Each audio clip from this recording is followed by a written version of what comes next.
garde le contact. Lundi, impact économique des épidémies dans les pays en voie de développement. Mardi, épidémie rusée avec les mesures préventives peut-on accélérer la propagation? Mercredi, le métissage culturel entre l'Afrique et le reste du monde porte-t-il fruit? Troisième partie. Réagissez en direct. On garde le contact sur RTI2. Vous avez enfin la parole.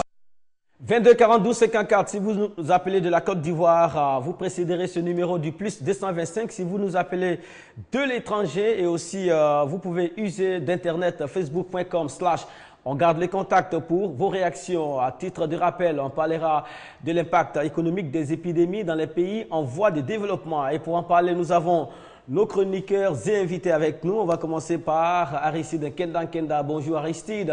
Bonjour Mohamed. Merci d'être avec nous. Le week-end s'est bien passé certainement. Vous êtes éditorialiste et journaliste. Vous nous aidez à comprendre l'actualité nationale et internationale, mais aussi vous avez des idées claires sur les sujets traités sur ce plateau. En face de vous, M. Ismaël Diop. Bonjour Diop. Bonjour Mohamed. Très ancré dans la culture ici en Côte d'Ivoire et aussi en Afrique. Vous vous battez pour que le patrimoine culturel africain soit un patrimoine protégé et performant. Vous êtes le promoteur du festival des 18 montagnes, ce qui vous amène à voyager à travers le monde, puisque ce plateau traite de l'afro-optimisme. Vous nous intéressez à ce point-là et vous arrivez à donner satisfaction, bien entendu. En face de vous, votre binôme, on va le dire ainsi, Seydina Chérif Ahmed. Bonjour Seydina. Bonjour Mohamed. Merci d'être là Seydina. Vous êtes le président de l'Institut des civilisations noires. Pour vous, l'Afrique doit être mise à un meilleur niveau grâce aux efforts de tous les fils d'Afrique, mais aussi en décomplexant les Africains pour leur faire comprendre que tout ce qui vient d'ailleurs n'est pas forcément bon et tout ce qu'ils ont n'est pas forcément inférieur. Merci d'être là, Seydina. On parlera du virus d'Ebola ou la maladie à virus Ebola aujourd'hui, l'impact économique de cette maladie-là singulièrement, mais des épidémies en général. Voilà, on va essayer de comprendre comment est-ce que l'économie souffre ou fonctionne lorsqu'il y a des épidémies au sein des États. Et on aura des invités et des partenaires avec nous. Il sera avec nous le révérend Makosso. On parlera de séminaires, de formation des pasteurs et aussi d'identification des pasteurs. Et avec le révérend, on aura Abbé Kwado Judicaël. On parlera du chantier d'action vacataire à Fresco qui va se faire du 19 au 23 août prochain à Fresco. Bienvenue, madame, messieurs. On commence par les brèves.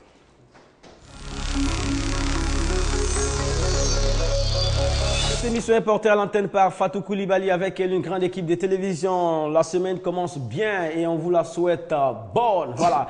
Star Karaoke 2014, la première manche a eu lieu le vendredi dernier en direct du studio B de la RTI. Les candidats étaient en compétition, les équipes ont rivalisé d'ardeur. Madame, messieurs, voici ce qui s'est passé dans les coulisses. 14.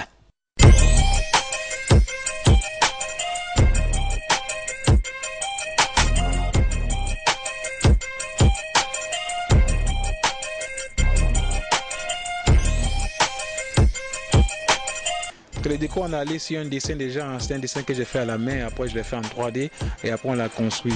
Mais ce qu'on dessine ou ce qu'on fait à l'ordinateur en 3D, quand on le réalise, il y a toujours des petits rajustements à faire. On ne peut pas attendre demain parce que là on risque d'être juste et avoir des coquilles. Et donc nous voulons nous prendre un peu tôt. Et c'est que vous nous voyez en train de faire les installations. L'écran sera allumé, ça va servir de retour aux gens qui sont sur le plateau. Okay. Donc déjà on va même peut-être... Je vais allumer. Ça va trop bouger, ça sera affichage de logo. Que 2, 3, 4. 4 que... Non, il reste encore. Voilà. 4 bis. Ça suffit. Et l'animatrice. L'animateur. On va avoir un micro. Il faut que nous nous impliquions.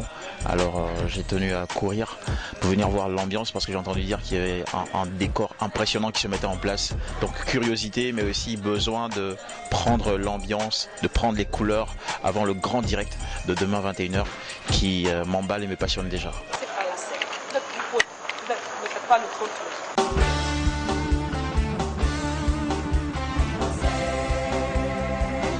C'est Cécile Kagbanon. Je suis là depuis environ 30 minutes et je suis venue soutenir ma candidate Marie-Pierre Soko. Bon, je viens à l'émission parce que ça me plaît bien. Ben, là, nous sommes dans les loges où on doit coiffer et maquiller les candidats ce soir, les habiller et les assister en même temps.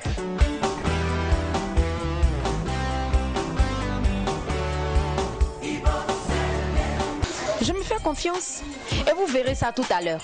Malaika, na coupe na malaika. Gonna be free like a bird, my mind. Gonna be free, gonna fly so high. Ça promet en tout cas, ne zappez surtout pas, c'est sur la une. Merci. L'ambiance est totale avec J. Touré. C'est parfait, on s'entend très bien, il n'y a vraiment pas d'histoire.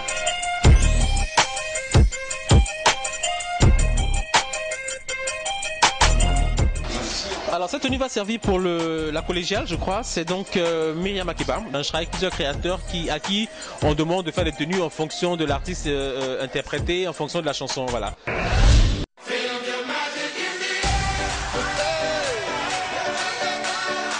Magic System, Red One, Shaoki.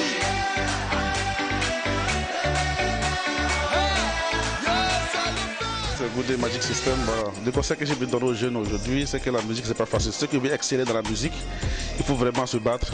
Mais on est content en tant que Magic System d'être là ce soir. C'est une manière pour nous d'apporter notre soutien à tous les candidats qui sont nos petits frères. Et quand ils sont devant une caméra, qu'ils se disent qu'ils sont venus pour faire plaisir à ceux qui les regardent. Mais ils ne sont pas venus pour faire un concours. Parce que se mettre en tête qu'on est dans un concours, ça crée un stress permanent. Et ça, c'est pas bon. Ça va, en tout cas, la préparation se passe très très bien. Chacun une idée. Jim et moi, on est vraiment zen dans la tête. Et puis, voilà, Dieu va faire le reste, quoi.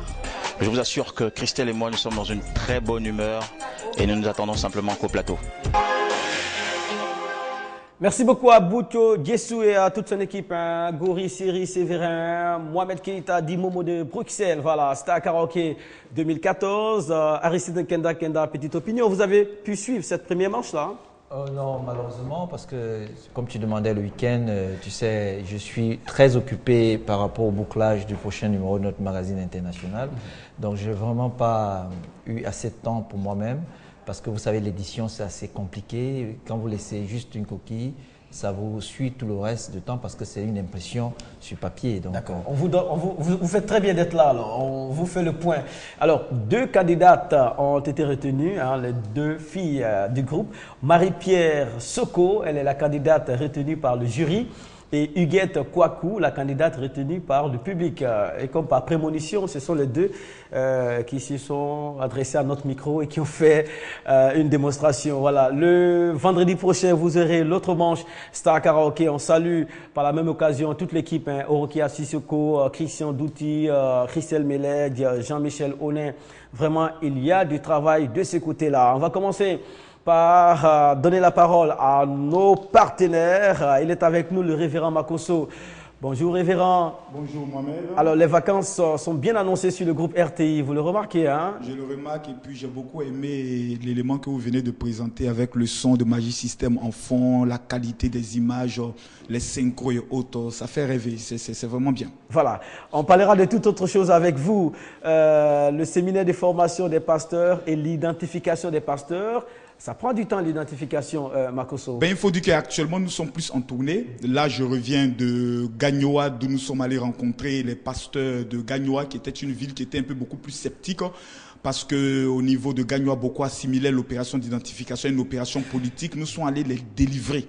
Nous sommes allés les faire comprendre qu'il ne peut pas exister une organisation sérieuse si nous ne sommes pas organisés. Nous représentons près de 17 000 pasteurs, 7 millions de fidèles, mais c'est basé sur du bla bla bla. Il n'y a pas de document. Lorsque vous partez à l'INS, on dit que les églises évangéliques représentent autour de 5,5% de la population ivoirienne.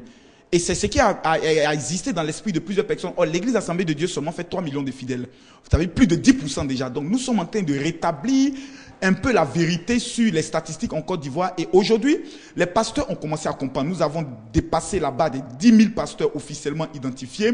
Aujourd'hui, remplir le stade Félix Houphouët-Boigny est devenu comme un jeu d'enfant parce que tout simplement, quand vous êtes organisé autour d'un leader qui est l'archevêque Okassi Dazito, lorsque la vérité est, les pasteurs se retrouvent. Donc, ce week-end, nous serons au niveau de Diokwe. Le vendredi et le samedi, je vais chez notre ami au niveau de Mans. Je lui ai dit, jeudi va me remettre les clés du Mans et demain il me dit, je dois payer, je crois, Cola. Je le ferai le jeudi pour me donner la bénédiction pour moi. Donc c'est de ça qu'il s'agit. Aujourd'hui, les pasteurs ont repris confiance en eux. Ce sont des entités, ce sont des responsables. Il faudrait qu'un pasteur, lorsqu'on le voit, on ne puisse pas voir un homme qui a échoué dans sa vie, qui est devenu pasteur, mais un homme qui fait un travail remarquable, qui règle des problèmes sensibles dans des foyers et autres. Et c'est très, très, très important. Mais en marge de l'identification qui aura lieu ce mercredi à l'église évangélique La Bénédiction, nous avons notre séminaire Oindre pour vaincre. Vois-tu, Mohamed, des pasteurs m'ont séquestré il y a de cela 2 jours. Ils sont arrivés chez moi, ils ont dit, non, révérend Makosso, avant que tu partes à Gagnoa, nous, le mercredi prochain, nous voulons que le prophète Fernand Yodé puisse revenir. Parce que nous avons été frappés par l'impact du ministère de cet homme. Il est très rare dans le ministère, ça fait 15 ans dans lequel je suis, de rencontrer un pasteur qui peut te rencontrer, dis ton nom, le nom de ton village, avec des précisions effrayantes. Et cet homme, Dieu l'a oint de façon spéciale. D'autres ont l'onction dans le domaine de la guérison, d'autres dans le domaine de la prédication, tel que l'apôtre Daoud Suleiman. Mais ce mercredi, nous avons un temps spécial avec le prophète Fernand Yodé. Nous sommes en vacances. 7 mois ont déjà été mangés. Il nous reste quelques mois. Au début d'année, tu as dit, cette année, c'est mon année, mais actuellement, tu n'as encore rien vu. Il est mieux pour toi. En tout cas, ça, c'est un conseil que je te donne en tant que frère. Ce mercredi, où que tu sois, en tant que pasteur, en tant qu'un homme qui veut réussir, ce mercredi, à l'église évangélique, La Bénédiction vient. Nous allons ensemble prier et entrer dans une haute dimension. Le thème de ce vendredi, c'est opération coup de poing. Parce qu'il est plus qu'important qu'on puisse regarder la pauvreté droit dans les yeux, lui donner un coup pour dire non, nous ne sommes pas d'accord. Donc tout le monde est invité. C'est vrai que c'est réservé aux pasteurs, mais pour ce mercredi, nous allons permettre à tout le monde de venir dans le but de bénéficier de l'ampleur du ministère de cet homme de Dieu. Et je pense que tout le monde seront immensement bénis. 2 numéros de téléphone avec votre permission, Mohamed. Le 04 68 40 40 qui sont mes numéros personnels, le 04 68 40 40 et le 09 50 93 59 09 50 93 59. Identification, séminaire On pour vaincre ce mercredi à partir de 9h à l'église évangélique La Bénédiction à Djamé. Mohamed, il doit payer les droits d'auteur. Il a dit tout à l'heure, opération coup de poing. C'est une initiative d'un ancien ministre de la Sécurité de Côte d'Ivoire, pour ne pas le nommer, le général Wassana Kone. Vous devez lui payer des droits d'auteur. Si l'opération a marché, peut-être qu'il veut avoir... On veut copier l'opération dans le cadre de mettre l'ordre dans notre diplomatie. D'accord. 2 précisions détails. Le 04 68 40 40, c'est un numéro décroché par vous-même. Non, tous les 2 numéros, je les décroche. Parce que les histoires des secrétaires, elles peuvent pas... Souvent, les secrétaires ne véhiculent pas. Moi, je me rappelle, Mohamed, j'appelle un joint téléphone et de la façon dont la secrétaire m'a répondu ne me donnait plus envie de venir. Oui, allô? Oui. C'est qui? C'est pourquoi? Hein? Tu vois, c'est des petits trucs. Il faut apprendre aux gens. Donc, quand on m'appelle, oui, allô, bonjour monsieur, oui, bonjour, c'est pour le séminaire, oui, bien, vous êtes le bienvenu. Il faut respecter les gens. Donc, moi-même, je décroche mon téléphone. Vous n'avez rien contre les secrétaires, hein? Non, j'ai rien contre les secrétaires, mais dans ce cas-là, je préfère décrocher mon téléphone. C'est bien. Et Patrick en a parlé ici de ces cartes. Hein. J'ai tenté de le ténailler, mais peut-être qu'il n'est pas seul. Il parlait de la mine des secrétaires dans les services. Bon, on n'a rien contre les secrétaires, c'est pas bien grave. Deuxième précision, c'est que l'église dont vous parlez est climatisée. Oui, tout à fait. C'est une église d'une capacité. Parce que ce sont des gens sérieux. Des pasteurs, des hommes. Ce sont des gens sérieux qui viennent. Il faut les mettre dans les conditions pour que quand tu es là, vraiment, parce qu'il y a des endroits, le sorcier regarde avant de t'attaquer. Merci beaucoup. Merci, révérend. Prêtez-moi votre micro. Vous êtes très gentil. Merci. Nous passons la parole à Abbé Quadio Judikael. J'ai failli dire l'abbé. Non, c'est pas l'abbé. C'est pas l'abbé, mais c'est abbé. Voilà, du révérend à abbé. Bon, non, pas du révérend abbé. On a failli mettre l'apostrophe. Bonne journée à vous, ça va bien? Oui, ça va bien. La semaine commence bien. Très bien. Alors, on va s'intéresser à un chantier très important pour Fresco. Il s'agit d'un chantier d'action volontaire. Ce chantier aura lieu à Fresco. Parlez-nous de ce chantier-là d'abord. Oui, ce chantier, il faut le dire. C'est sous l'égide de la direction régionale de la promotion de la jeunesse, des sports et des loisirs, avec à sa tête M. Nguessan Sanito comme directeur. Oui, les chantiers sont des chantiers de développement communautaire qui s'inscrivent dans les missions dévolues du ministère, dont M. Alain Logognon, lui-même ministre et parrain de ce camp de vacances. D'accord. Il va s'agir de quoi concrètement? Concrètement, il y aura des moments de sensibilisation sur des fléaux qui minent le milieu de la jeunesse. Voilà, tels que la drogue, l'alcool. Il y aura des moments de loisirs, des soirées récréatives, des moments de sport, et ce sera. Et surtout, pour couronner le tout, il y aura le vendredi 20, pendant cette date, pendant ce camp qui se déroulera du 19, c'est-à-dire dès demain, au 23 prochain août. Il y aura ce qu'on appelle clair de lune. Clair de lune pour revaloriser nos us et coutumes. Avec nos contes, nos danses traditionnelles, et voilà. D'accord. Alors, vous attendez qui là-bas? On s'inscrit à l'avance ou est-ce que les inscriptions sont déjà faites et on va commencer l'opération le 19? Oui, ben, il faut dire que la direction régionale de la promotion de la jeunesse, des sports et des loisirs a pris sur lui de convoquer, d'inviter tous les responsables de jeunes de différents districts pour les convoyer. Donc, il y a déjà des cas. Nous avons déjà fait la réunion technique il y a déjà 3 jours et tout le monde sait où se retrouver pour aller joindre les autres jeunes là-bas à Fresco pour que la fête soit grandiose, pour qu'il y ait une jeunesse encore plus responsable. D'accord. Si on vous comprend bien, le transport est assuré, l'hébergement aussi? Tout est assuré. À l'heure où je vous parle, on attend que demain, 10h, 11h pour partir, pour embarquer. Voilà. Alors, le point d'embarquement, c'est où? Le point d'embarquement, c'est juste à l'immeuble Mirador à Djamé. Voilà. Et on ne peut plus enregistrer des personnes, ils se connaissent déjà? Ben, je pense que pour les enregistrements, il va falloir appeler au 08 06 48 97.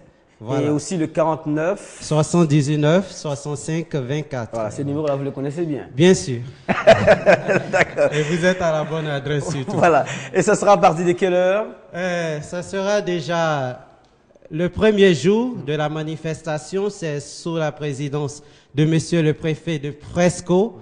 Il aura le lancement à 8 là-bas. D'accord. Le départ demain à quelle heure? Le départ demain, c'est à 11h30. Voilà. D'accord. Merci beaucoup. Le message est certainement passé. Chantier d'action volontaire à Fresco du 19 au 23 août. C'est désormais officiel et opérationnel. Ça aura bel et bien lieu. Il n'y a pas de place au doute. Demain, le départ d'Abidjan à partir de l'immeuble Mirador, c'est à Djamé. Et pour de plus amples informations, 08 06 48 97, 08 06 48 97, 49 79 65 24. Dernier message ou dernier appel?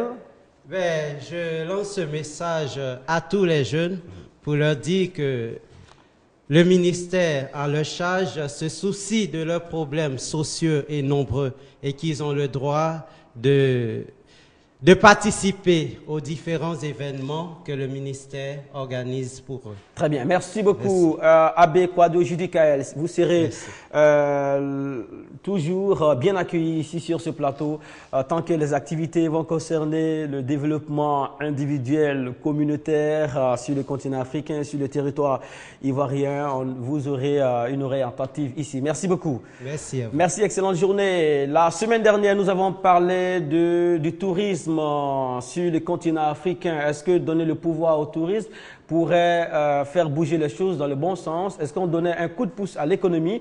Voici la réponse de nos invités de chroniqueurs. Développer un tourisme culturel, parce que c'est le plus important aujourd'hui. Le tourisme des sites, imaginez, vous partez dans un endroit que vous découvrez une première fois, vous faites des photos, vous n'allez pas venir chaque année pour le même endroit. Mais si vous avez je ne sais pas, un festival, par exemple, qui traite le patrimoine et chaque année qu'il y a une nouvelle programmation, vous allez voir que chaque année, le touriste, il revient parce qu'il ne va pas voir les mêmes choses. Et il aura toujours la curiosité d'aller fouiller sur votre site internet pour voir qu'est-ce qu'il peut découvrir l'année prochaine. Donc, ça ramène le touriste toujours dans ta région. Je prends le festival au désert de Tombouctou. Là-bas, ça te fait venir 15 000 personnes en plein désert. Dans un désert. Dans un désert. Et toutes les stars du monde arrivent. Isa Chokola qui nous écrit du Togo. Elle nous dit « Le tourisme est un bon canal pour mettre en exergue les richesses d'un pays, vente nos coutumes. Beaucoup vont visiter les sites touristiques d'autres pays sans connaître ces coins historiques de leur pays. Ça développe l'économie car tout le monde gagne. En ce moment, les hôtels, les restaurants, comme l'avait dit sur le plateau, les taxis Manoroute, par exemple, qui ont besoin d'être améliorés. Nous avons une réaction de M. Bemskone qui nous dit « Je pense que les Africains doivent être les premiers consommateurs du tourisme en Afrique. Cela va lui donner encore plus de valeur. Je remarque qu'il y a des Africains qui dépensent plus d'argent à aller visiter les pays occidentaux qu'à visiter leur propre pays. » Intègre donc cette démarche qui va s'inscrire dans une démarche éducative pour que les Africains commencent à comprendre qu'on peut économiser à l'année et aller justement dans des festivals. Voilà. Et pour économiser, il faut avoir, et c'est là où on rejoint Céline, il faut avoir le minimum. Pour avoir le minimum, il faut qu'on atteigne l'émergence. C'est ça la dimension de l'émergence. Maintenant, ce que je voulais ajouter, je vais commencer par ça, mais aussi, je vais encore indexer un peu l'école. Parce que je pense qu'on apprend tout à parler de l'école. Je pense que s'il n'y a pas de l'école, peut-être qu'on a introduit le tourisme dans notre système scolaire, ou bien quand on fait peut-être l'apologie, ou bien on parle de l'histoire de certains de nos sites, ou bien on démontre même à plus de... Lorsqu'on montre les merveilles du monde, et qu'on est absent de ces merveilles-là. Voilà, bon, lorsqu'on vient ici à Abidjan, comment on appelle ça, sur le pont là, on fait les jeux de lumière là, où je dis il n'y a pas de masques. Abidjan Ville-Lumière. Abidjan Ville-Lumière, où tout ce qui vient, c'est des fleurs qui viennent de l'Europe. Il n'y a pas de masques, il n'y a rien, il n'y a pas de plantes africaines comme ça là-dedans. Ça devient un peu compliqué. On n'en profite pas justement pleinement. Voilà, on pense que tout vient d'ailleurs. On pense qu'un touriste, c'est un Européen. Voilà, or un touriste n'est pas forcément un Européen. Merci Seydina Chérif Ahmed. Le tourisme marchera bien si tout se passe bien, surtout si on ne connaît pas d'épidémie. Or, en Afrique de l'Ouest, ces 2 derniers jours, vous le remarquez, l'actualité est faite d'informations liées à la maladie à virus Ebola. Voilà, le nom scientifique est décliné ainsi, maladie à virus Ebola. Docteur Gabriel, bonjour. Bonjour Mohamed. Merci de nous rejoindre. Avec vous, on va connaître quelques détails sur cette maladie, en commençant par la définition. Alors, la maladie à virus Ebola, c'est une fièvre hémorragique qui est provoquée par un virus appelé Ebola. Le virus est ainsi nommé Ebola en référence à une rivière, la rivière Ebola, qui coule près d'une ville, de la ville de Yamboukou.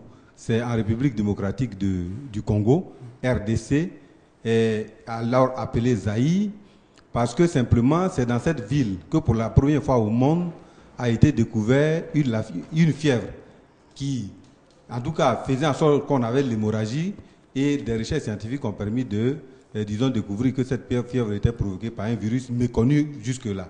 Et comme ce sont les riverains de cette rivière qui étaient porteurs de ces virus-là, d'où le nom de virus Ebola. La première épidémie a été découverte en septembre 1976. C'était la première épidémie mondiale. C'est ça qui... Donc cette maladie aujourd'hui est dénommée maladie à virus Ebola. Voilà. Les symptômes ont été largement diffusés, mais il est toujours important d'en savoir davantage ou encore de rappeler ces symptômes-là aux populations.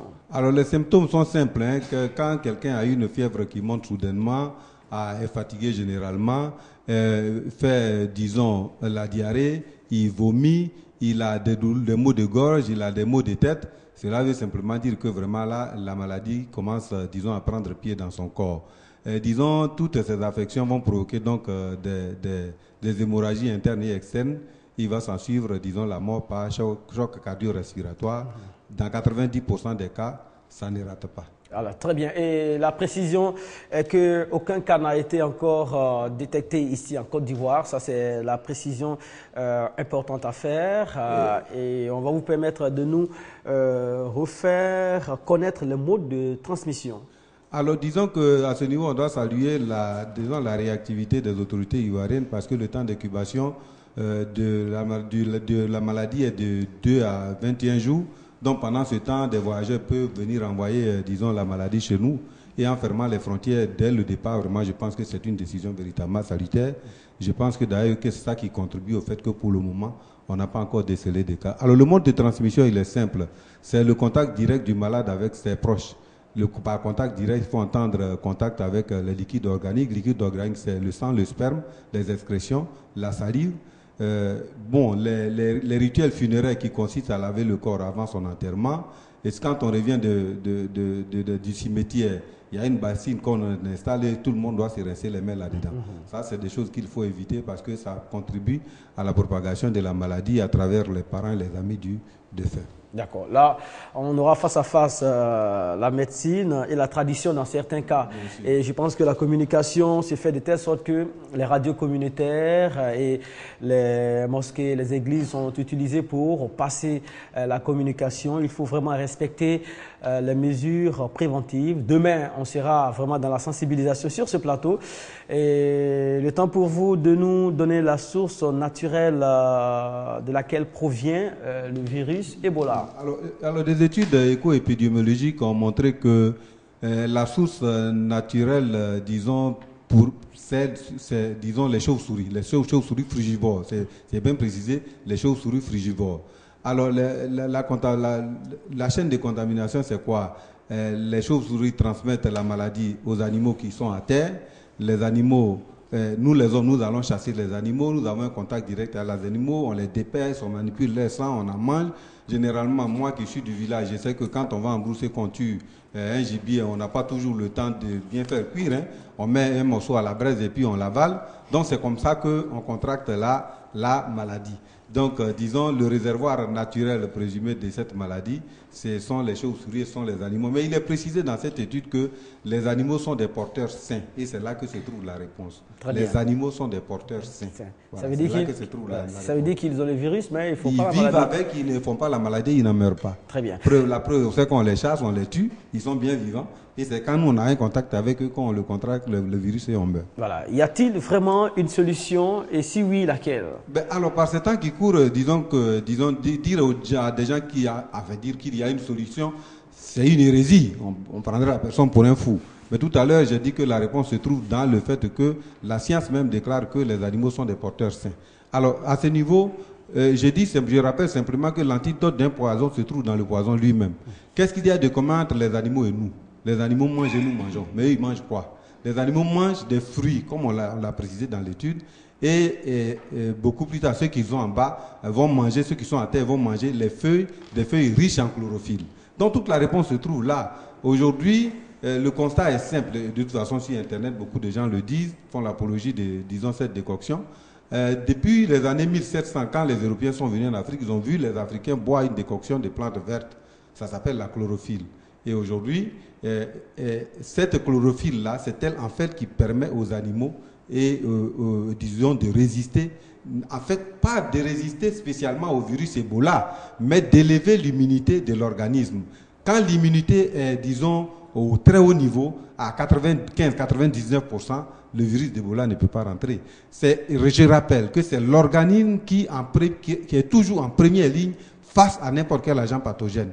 Je voudrais simplement, disons, pour consolider ma démarche, citer Hippocrate, le père de la médecine moderne, qui a dit, et je cite, la maladie est causée par les semblables. Et c'est par les semblables administrés aux malades que le malade retrouve la santé. Cela veut simplement dire que les réponses à toutes ces maladies